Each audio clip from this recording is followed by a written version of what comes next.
This is the Aftermarket Radio Network.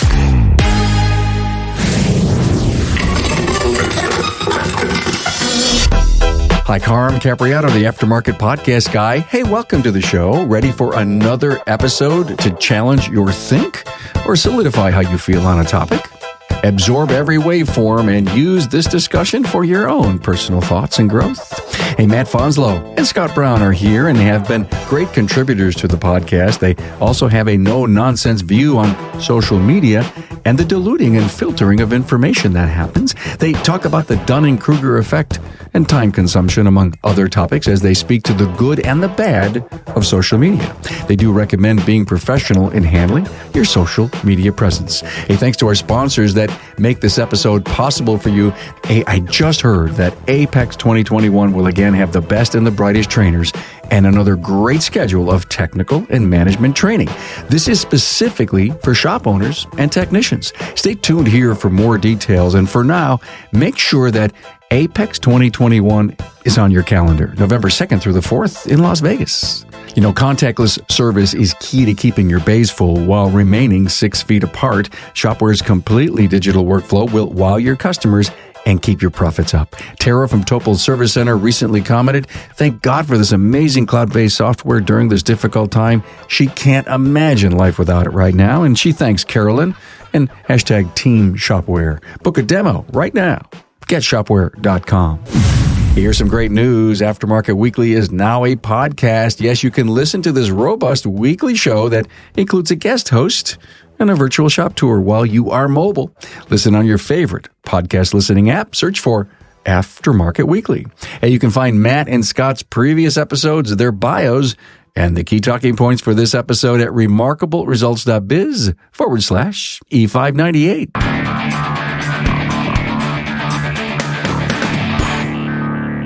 Hey, a warm welcome to Matt Fanslow, Riverside Automotive, head diagnostician out there in Red Wing, Minnesota, and Scott Brown, Connie and Dick's, Claremont, California, and diag.net. How you doing, Scott?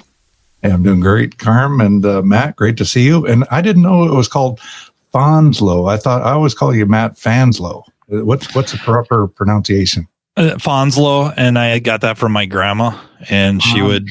Okay. She'd ride people pretty hard when they'd say Fanslow. She'd be like, "It's Fanslow." And Fanslow. I just got a visual of Happy Days. And you ride a motorcycle?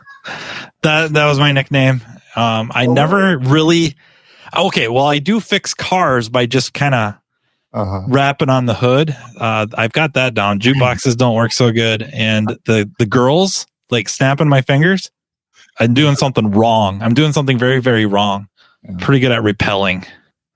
I got that down. We're going to talk about a very interesting topic, and it's got to do with social media. And it's something that almost some of us can't live with and some of us can't live without. And it seems to be one of those topics we love to tear our hair out about and or try to find glue to put it back on because we were crazy to even think of tearing our hair out. And Matt calls me one day, and he had to get a rant off of his. And I said, "Do you feel better now that I listened to you?" And he goes, "Yes." And I said, "I think I see an episode here." So, you know me, if I sense that there's a discussion that needs to happen and something to bring to light, I want to do it because I think it's healthy for our aftermarket to either listen to this, make your own opinion out of it, or entice the soul and find an insight or two on your very own. So, Matt, with that very eloquent introduction. Honestly, the timing with this is maybe really, really good or maybe even bad. I'm not sure. This is stuff I've been thinking about for quite some time, but I will not lie at all. It was really relit. The burners were cranked way up after watching a Netflix documentary called The Social Dilemma. And it's kind of one of those things I think everybody needs to watch. And I mean, needs to watch with their family, with their kids. It's that kind of important to watch. And it's really just the tip of the iceberg. But this is stuff that's been working on me for a while, not just social media, like, almost specifically Facebook. This is something I also noticed many years ago. Scott will be able to rattle off dates. I can't. I think my join update was 1998 or 99. IATN was kind of a social network, professional social network, really aimed at professionals. And for many, many years, before it was officially IATN, and as it became IATN and kept evolving, and I would say improving,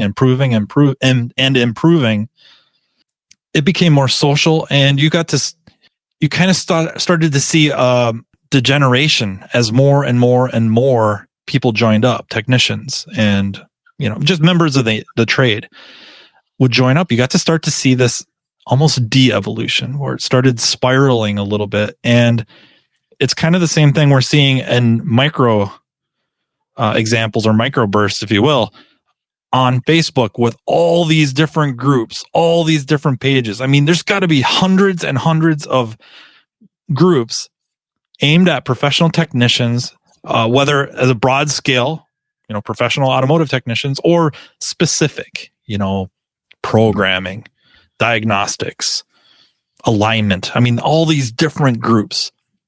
But you're kind of seeing the same things as they grow and grow. Maybe they get, what's the word? Not saturated. It's the opposite. Diluted. Is diluted the right word? Diluted could come up. That might be a really bad word. But you can see what happens is the group, and especially the leaders of the group or perceived leaders, start kind of filtering the information. What is acceptable? What's not acceptable? Who's acceptable? Who's not acceptable? And that just by its very nature creates something called an echo chamber. And echo chambers scare me to death. Why? Well, because now you've stopped the flow of information. You've pretty much stopped the ability to grow, expand, access new information, new perspectives.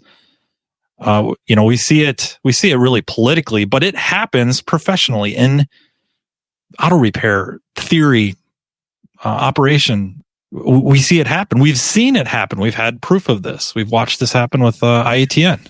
Matt, is a like or a share an echo? No, that's a share maybe could help with it, but a like and a share I think is more. That's more aimed at keeping your attention and keep you going back. So more on the social media end of things, whether I post this in a group or not, maybe I post an opinion or I post this idea of how something works or a case study I did. Now I'm waiting to see how many likes I got. And that keeps me coming back. And that's really playing on some very almost reptilian brain type stuff to feel acceptance, that tribal acceptance. And it's playing on that very, very hard. Does a very, very good job of it. The like button almost became evil. And now like isn't even good enough. I want hearts, damn it. Yeah, it is very challenging. And I'd like to, let's chime in on a couple of points there that you made. Groups are great. If you're in a professional, this is the problem. You need to establish a professional environment. It needs to have some ground rules. But the problem a lot of times is that it's not designed or engineered in a way that promotes that. And you get that mob mentality sometimes where then it turns into an echo chamber and people are afraid to actually speak up or bring their thoughts forward. And then that just makes everything spiral downhill. That's been my perspective. And it's very challenging. When people are dealing remotely, I've seen it happen, for the last 2.5 decades or more. I've, been engaged with online collaboration, and I've seen when it was brand spanking new. This is way back before there was even an internet. It was pretty cool to be able to network with like-minded people that were challenging each other and saying, "Hey, guys, check this out. You can do this. You can do that." I remember one of the very first engagements that I had online when some guy said, "Hey, by the way, you can hook up a current probe to a scope to an ignition coil, and you can see a dead coil." And I said, first thing I said, it was, absolutely no way. That's impossible. You're totally full of it. Little did I know, this guy knew what he was talking about. And I, when I saw the first pattern and I saw what he was doing, I was just blown away. But we were in an engaging environment that continued to prosper. Move forward two decades, and you've got people that they get behind a keyboard and their screen, and they don't have a good social feel for how other people are perceiving what you are saying or what have you. And it definitely can generate a negative attitudinal state. And it's cancerous, right? It just starts to propagate, and it just doesn't do anybody any good. So it's definitely a challenge.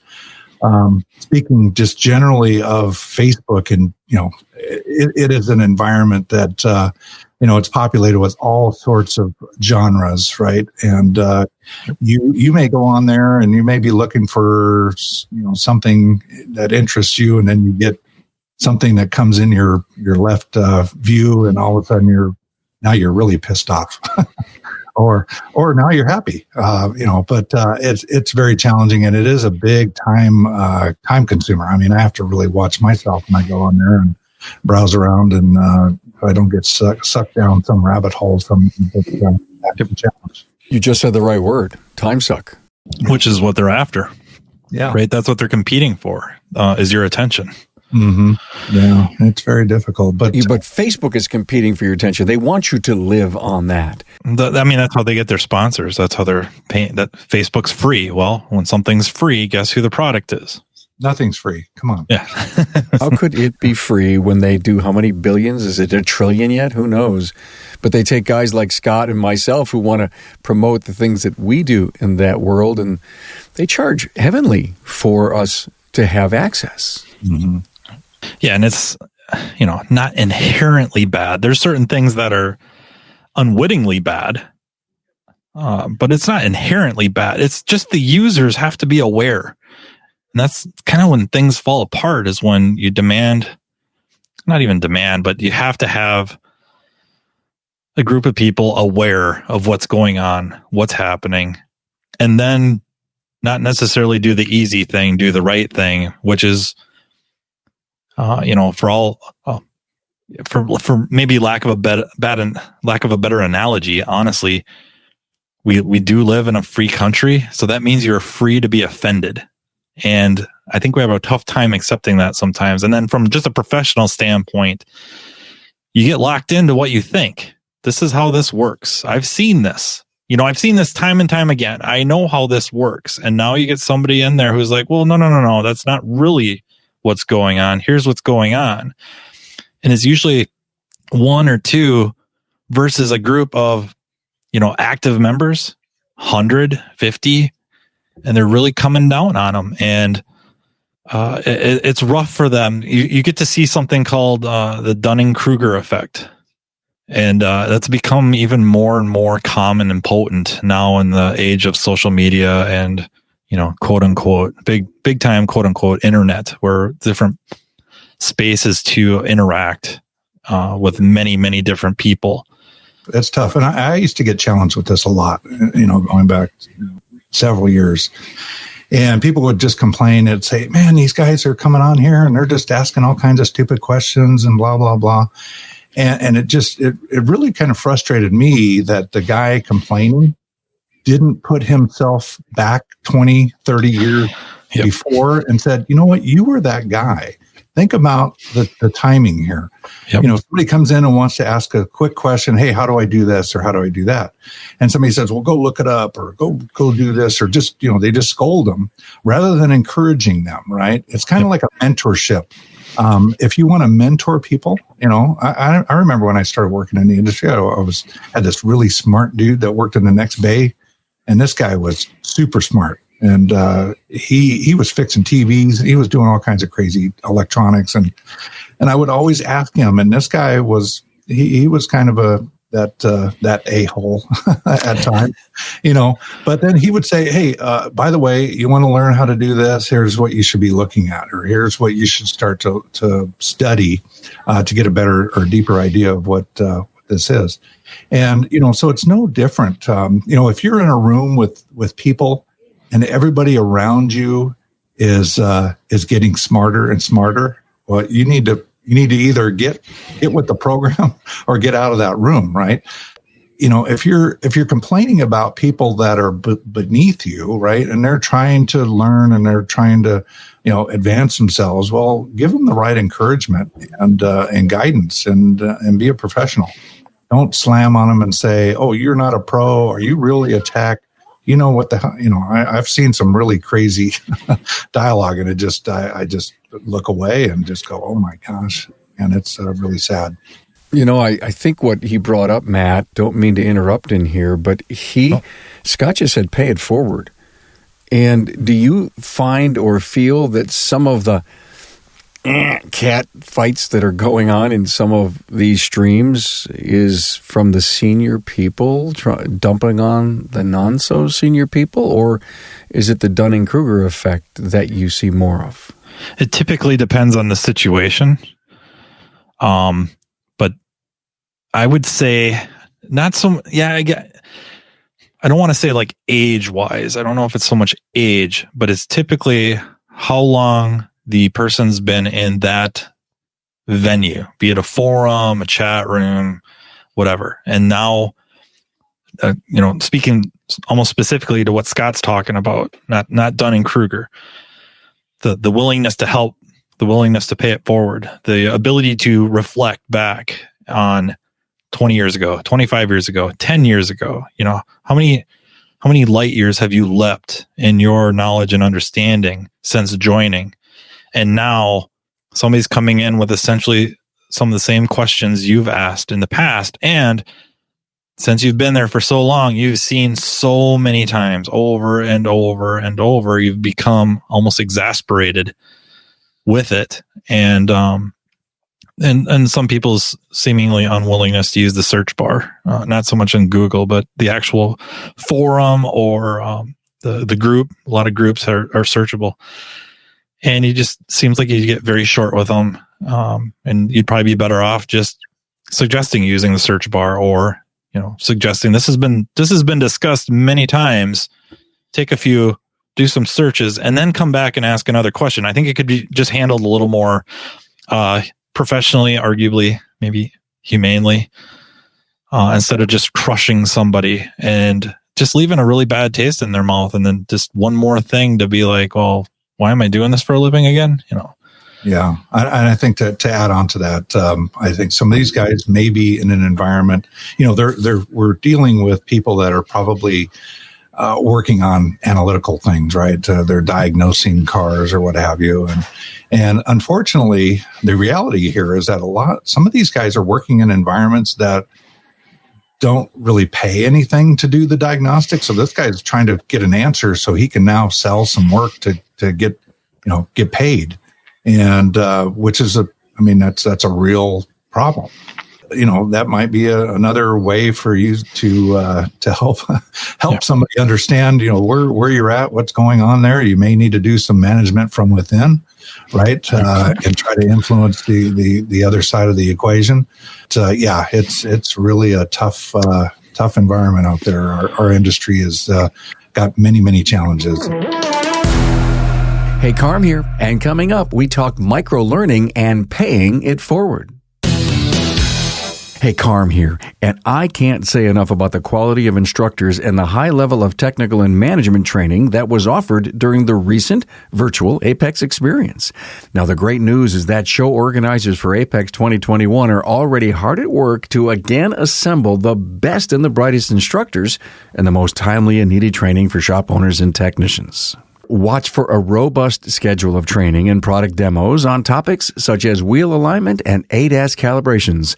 Also, training on how to be an effective leader, engine performance, diagnostic strategies, controller area networks, and using social media to grow your business. Now, those are just to name a few. With this caliber of training, make sure Apex 2021 is on your calendar November 2nd through the 4th in Las Vegas. And together, let's make 2021 the year of growing sales, profits, and productivity for your business. Listen here for more Apex 2021 training and registration information.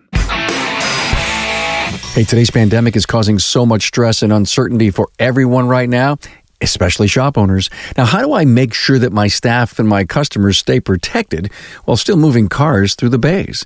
Contactless service is our new normal, and having a shop management system that not only supports this, but actually helps your business thrive through it all is key. Shopware's digital workflow with Remote Pay will provide that solution for you. Amy Matnett from Auto Craftsman recently commented on social media, and I quote, "I can't even express how grateful I am that I jumped on board with Shopware on January 1st. Would have never guessed that I would be the only one writing service at my shop, as I haven't worked in the shop for the last 15 years. But she goes on and says, "I'm running my shop nonstop every day with Shopware to help me not only get the job done easier and faster, but am totally wowing my customers." End quote. Hey, if you want to wow your customers too, request a demo at getshopware.com. You know, guys, I want to stop for a moment and talk about the Dunning-Kruger effect. I looked it up because I knew we were going to talk about it, and I didn't want a portion of our audience to say, "What the hell is that?" The Dunning-Kruger effect, which defined, means that someone who is generally not skilled at a particular task believe that they are very good at that task. And so when you see answers to situations, Matt, and I know there could be 3 or 4 different ways to go about solving a problem, and you see that, do you just scream at the screen and say, "Don't listen to this advice"? Does that happen? My feathers probably get ruffled more than they should. But there's varying degrees of it. So my understanding more of Dunning-Kruger is not so much totally lack of skill, but you are less skilled at it or less knowledgeable about it than you really are. And then when met with somebody that is very knowledgeable or has more knowledge, instead of that bringing you up, it actually somehow further ingrains you into your belief. And that's what I see happen a lot is people get really ingrained in certain beliefs. And sometimes it's really not that big a deal. And in the grand scheme of things, like maybe we'll pick on electricity. I like to pick on electricity and the water analogies. Electricity behaves like water. Well, you know what? An awful lot of vehicles have been repaired with that thought process for electricity. And a lot more are going to get fixed tomorrow and the next day and the next day with the water analogy. It's completely wrong. It's completely wrong. It's not like that at all. But really crashing into this conversation and trying to straighten everybody out about that, I don't know that helps so much. You know, there might be certain situations we could talk about where that theory falls apart. The water analogy or the water theory, if you will, the water analogy falls apart. In the grand scheme of things, I don't think I'm helping by trying to explain what's really going on, because I don't think it makes it any easier to do what you got to do the next day with, you know, the brake light's not working or, you know, that check engine light. But there's a lot of other theories. Usually that comes up with somebody will post up some data or a waveform. What do you think's going on here? And there's usually a general consensus, especially in that group where you have the leaders of the pack. And it's really kind of a pack mentality. They have an idea agreed upon of what's going on. And somebody comes in that is not part of that pack, outside of the pack, and goes, "Well, I don't think that's really what's going on.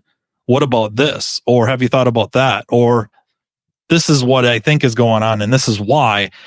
And instead of everybody kind of sitting back going like, "Well, let's process this." You know, example A, we'll just say the person on the outside, you know, outside of the group is wrong. Let's process this, think about it. Okay, I see why you're saying that, but this is why your position falls apart. And this is why this one seems to hold up better. Or vice versa. The person not in, you know, part of this leadership committee brings up this idea, and they can take a few moments or, you know, days, right? Think about this, consider it, and go, "You know what? You might be onto something."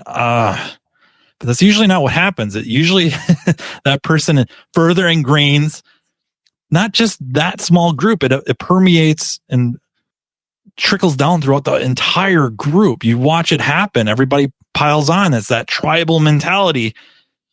And the outsider, if they don't leave of their own accord, they're booted. And it happens time and time again. It's pretty insane. It's really insane.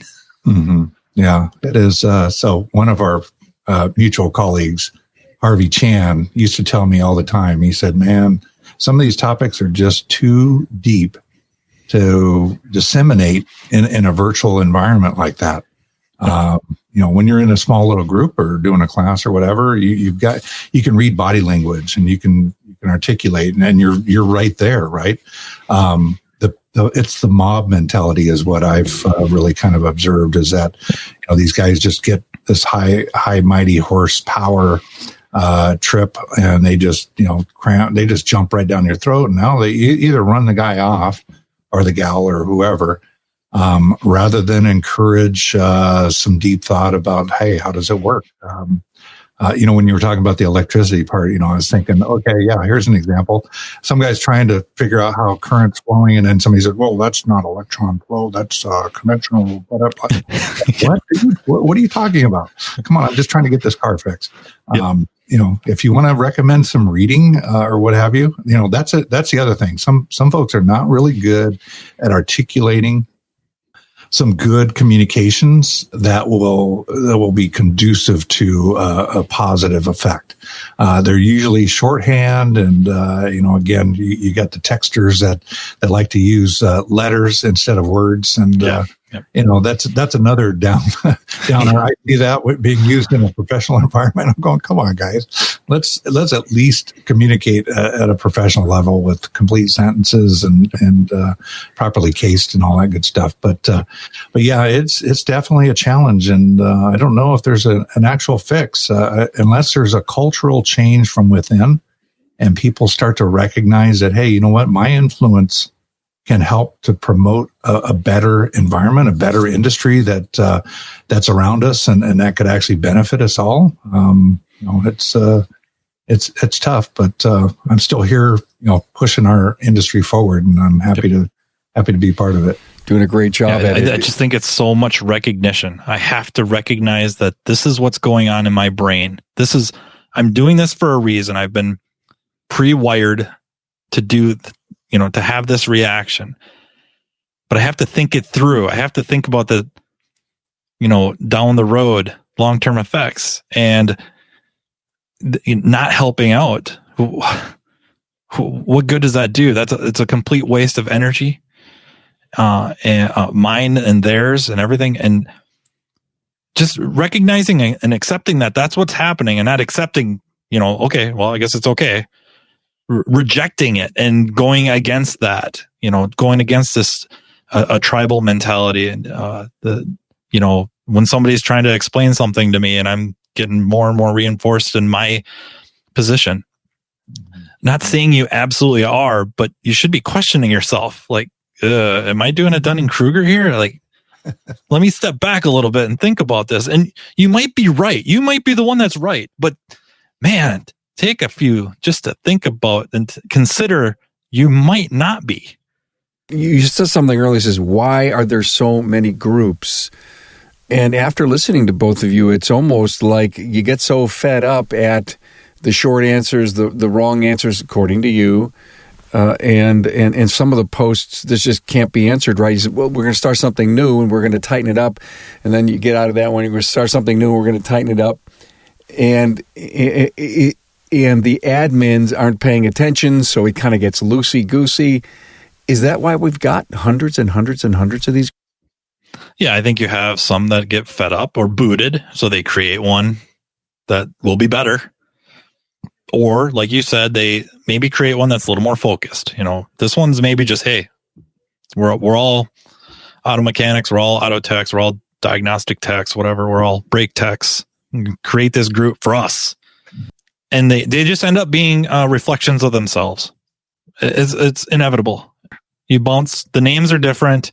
The titles of the group are different, and some of the people in them are the same, and some have different variations of members, if you will, and the groups are essentially the same. Am I in that group, Scott, because I want to get as much exposure to the ideas that are floating around in the wisdom and the insights, or am I just a junkie?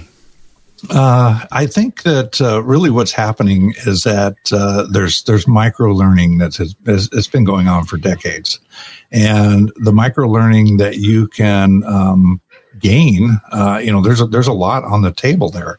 You can definitely benefit very positively from associating yourself with like-minded individuals that you can grow off of and help to nurture your knowledge base and what have you. So that's usually the attraction. Somebody say somebody gets some new instrument, right? And they want to learn more about, hey, how can I leverage this thing to get maximum potential? So they may join a couple groups to start to listen and see what others are sharing knowledge and information about, to move you forward. But, it easily could get infected, right? It's the virus, it's the social virus, right? Negative things can happen. And unfortunately, a lot of it does happen. I belong to a lot of those groups out there, and I peruse through those occasionally. And sometimes I'm highly discouraged. I mean, sometimes I see some really good discussions, but even in the middle of a discussion, there may be somebody that goes off on a tangent, and all of a sudden these guys are sharing all kinds of crazy, inappropriate, that just memes absolutely. Anybody any good. It doesn't really create a point of reference, and then you got, of course, then you got Facebook that's filtering all this stuff. So you don't even, if you go back and you start reading through some stuff and now you're not seeing all the content because of whatever, some special word was used, and all of a sudden that's now a fact-checked item or whatever. It just blows me away. So doesn't it open up the reason why they should be with diag.net? Well, yeah. I mean, it's a softball for you. I'm sorry. No, it's not a softball. I am sorry. You guys are. I'm thinking about, you're going down the threads, and you want to see more comments, and you're investing yourself, and you keep. It's like the tree. You keep going down and down and down. You're walking down the steps to read this stuff, and at the end, you say, "Why did I do this? Why am I in a totally professional environment that is never going to filter or algorithm me in or out?" Yeah, well, the reason it exists, the professional platform should continue to feed itself and serve the members that subscribe, and that's exactly what we do. And we're highly engaged. We're listening, we're watching, we're understanding. Where the market is and where the technician and engineering challenges are, where the educational challenges are, and we want to create an environment that continually promotes the success of the automotive technician. But we've got other players that need to be at the same table to understand what it is that we're being challenged with, and how to make us more successful.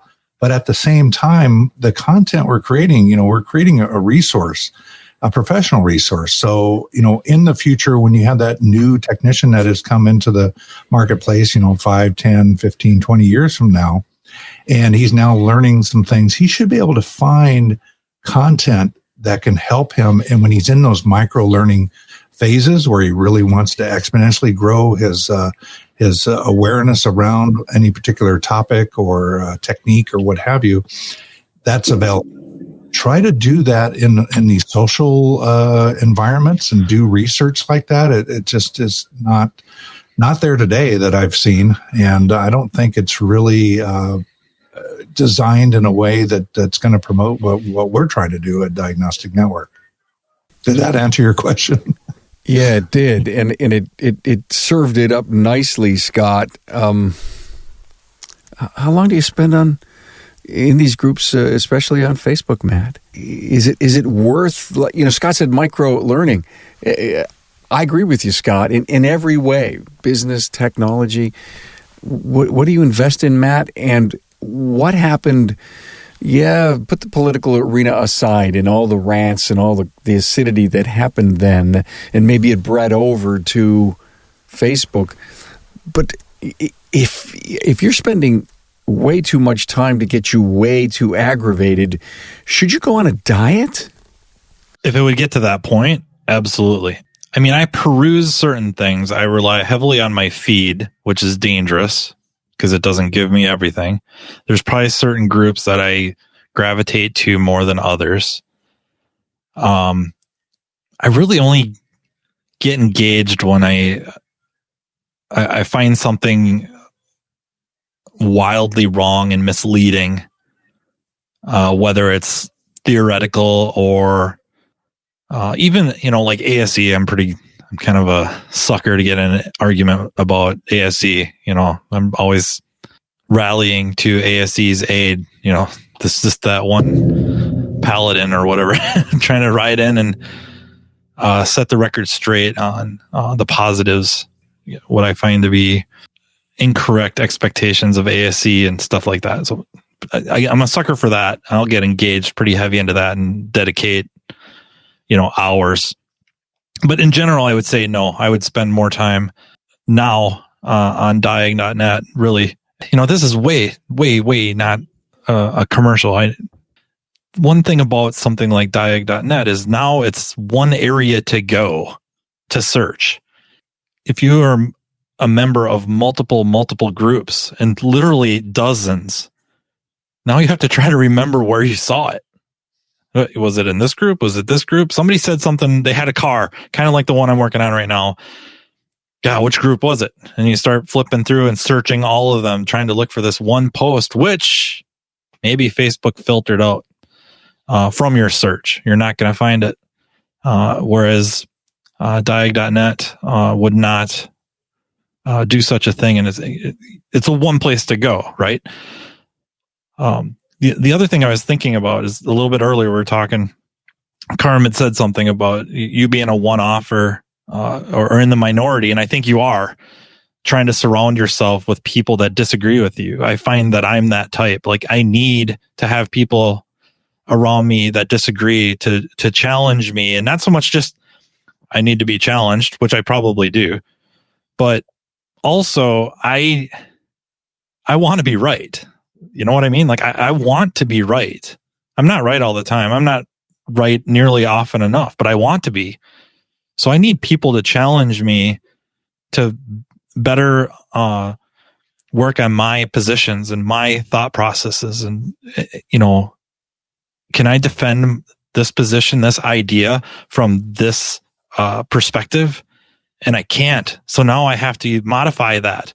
And I might have to abandon it completely. So if you want to be challenged, just hang out on Facebook. And there's all kinds of people that'll tell you you're wrong, right? There's no...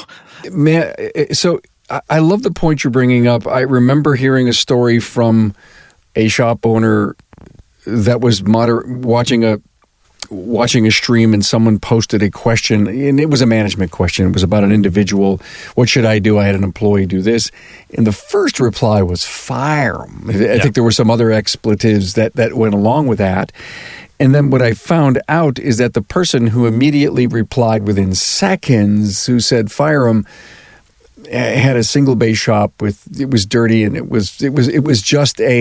wasn't reflective of an individual who's been there and done that and had all these great challenges. And so my question in knowing that is, do we really know the people that are replying? And we know them socially. Do we really know of their pedigree or, certifications? Do we know the training they're going into?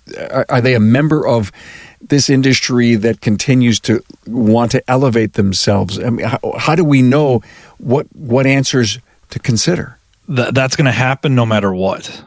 I think, I'm not going to say I think, I know that happened with IATN, that you'd have different forums, the shop management forum, that might have the same situation.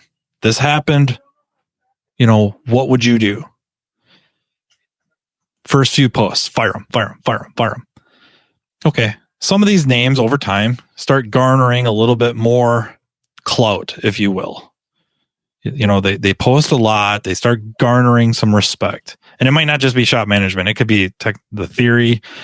It could be on tools. It could be on just, you name it, right? They start gaining some notoriety.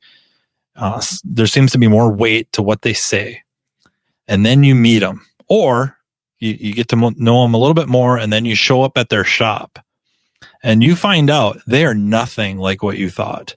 They got all these really strong opinions, and it sounds like they know their stuff. And then you show up at their place of business or where they work, and it's nothing like the, what do they call that in poker? It's like a table presence or a table personality. That's what it is online.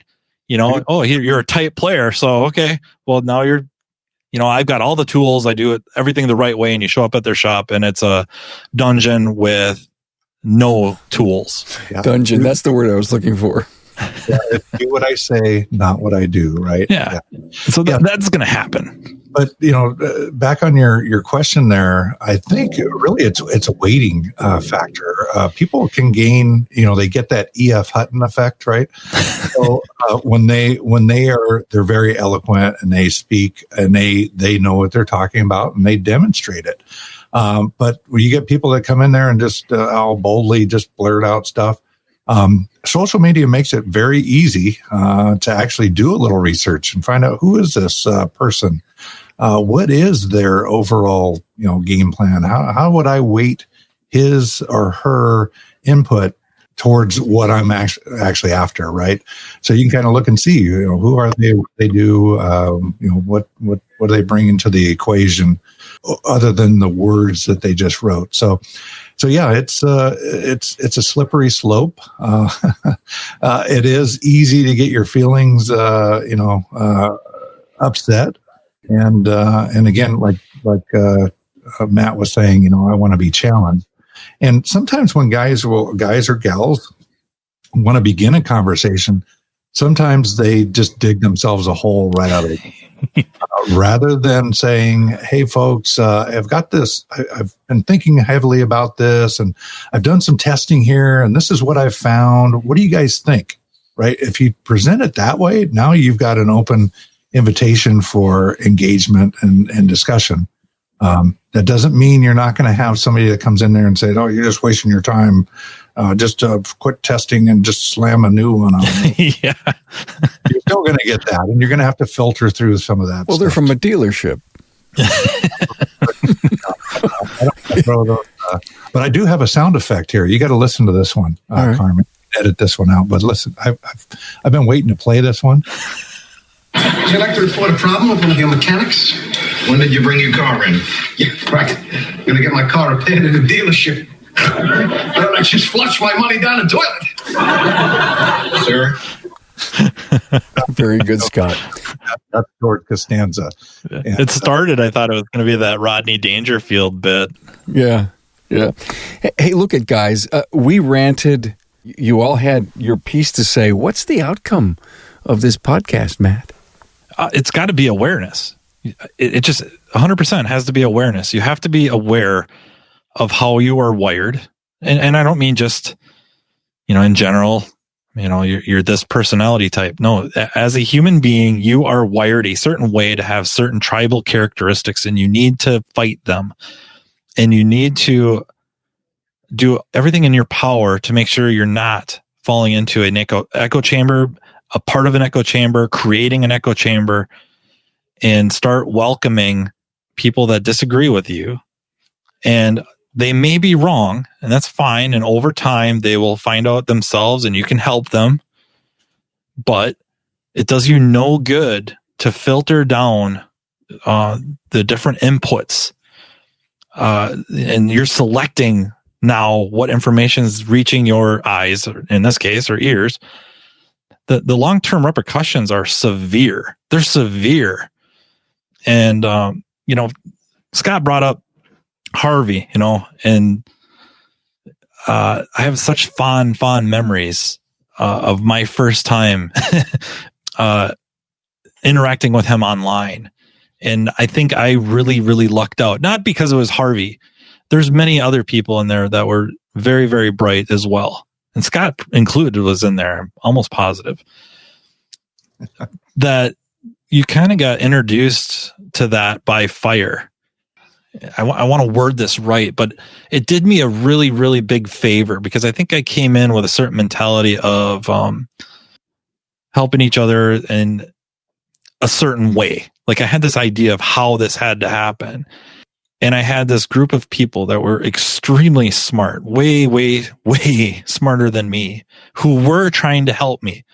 But I think I was on that line of not being able to accept it, like not being able to see through the words and what they were really doing. I don't know what happened. I maybe you know what happened. I know what happened. You figured out that you shouldn't be the smartest kid in the group, and you had to learn to say I don't know. Well, that and it, not so much that I thought I was smarter, but I felt like there was a distinct way that they should go about teaching me. I see. Not saying they were, I thought they were teaching me. They really were. This is all in retrospect. I realize how much effort they were putting into teaching me, but it was really trying to make me think, trying to wake me up. And something happened where I woke up. And it was a very humbling experience. One late night in there, I went in there and apologized to a few people because the light went on.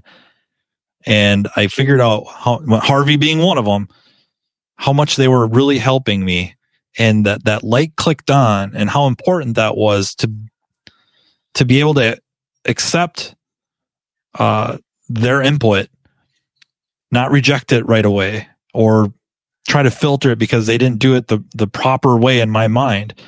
And then also just in staying in that group, embracing the different ideas, the different thought processes, and the discussion and the debate. And some of them were heated, but embracing it because it wasn't personal. It was never personal. Nobody got booted. Nobody got rejected. Nobody got pushed off to the side.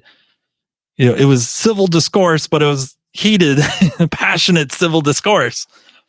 And I think there's not enough of that right now. I just don't see whether it's just current society, like Scott mentioned, or the layout of the social media does not perpetuate that type of mentality of welcoming these different perspectives, these different ways of communicating, and fighting the urge to filter it, fighting that urge to start creating your echo chamber or join an echo chamber, finding the right echo chamber. I just think it's all about awareness, and then do what's right, not what's easy. Yeah, and to add on to that, I think really we're living through this experiment or this condition, and it's a dynamically changing environment. And what I would recommend to get out of this is recognize that your social online interaction should only be influencing you by a certain margin. The in-person, face-to-face events that allow you to really get to know who these people are, or if you get to go travel and visit their place of business or what have you. And I get people that come and visit me all the time, and I love to visit other shops as well. That's really where the extra weight comes in on who it is that you're dealing with and talking with.